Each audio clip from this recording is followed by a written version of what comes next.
in one single view.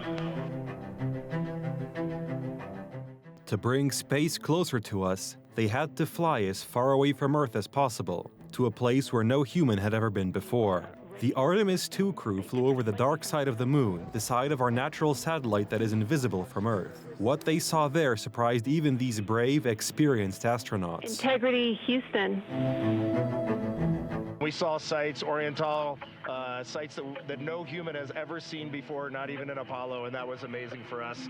And then the surprise of the day, we just came out of an eclipse where the sun, moon, and the entire dark moon about that big right out the window that we were watching. We could see the corona of the sun, and then we could see the planet train line up, and we at Mars, and all of us commented how excited we are to watch this nation and this planet become a two-planet species.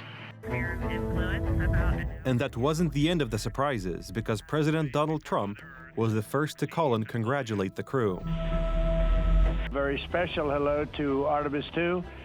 Today you've made history and made all America really proud, incredibly proud. We have a lot of things to be proud of lately, but this is there's nothing like what you're doing, circling around the moon.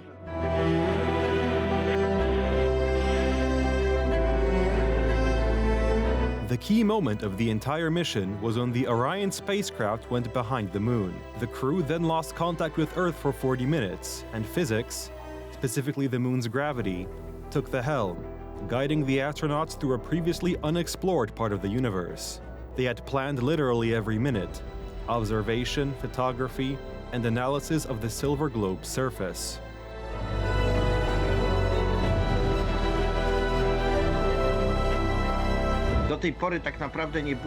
Until now, there really haven't been such highly professional observations made with the human eye. The human eye is an extraordinary instrument that perceives far more nuances than the eye of a camera or a photographic lens. That is why these observations made by astronauts are extremely valuable when it comes to mapping the moon's surface in terms of elemental composition or natural resources. The silence in the ether was finally broken by the long-awaited voice of mission participant Christina Koch. It is so great to hear from Earth again. To Asia, Africa, and Oceania, we are looking back at you. We hear you can look up and see the moon right now. We see you too. When we burned this burn towards the moon, I said that we do not leave Earth, but we choose it. For the first time in over half a century, humans have reached the far side of the moon. But back then, in April 1970, it was a rescue mission for the Apollo 13 crew following an oxygen tank explosion. This time, the Artemis II astronauts deliberately traveled a record-breaking distance of nearly 407,000 kilometers from Earth. A named crater in honor of our great spacecraft integrity.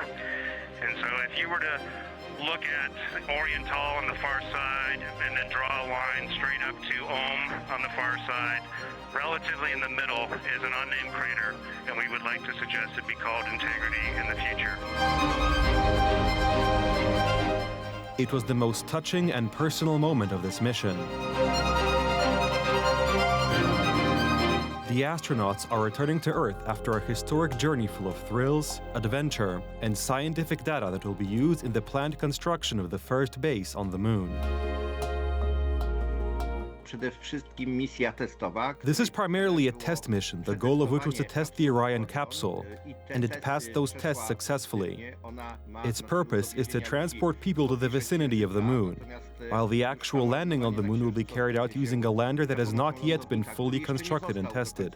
And above all, this mission was also intended to survey locations that could serve as potential landing sites or sites for future lunar bases. After orbiting the moon, the astronauts are getting closer to Earth with every passing moment. Landing is expected on Friday. They're already on their way back to the most beautiful planet in the universe.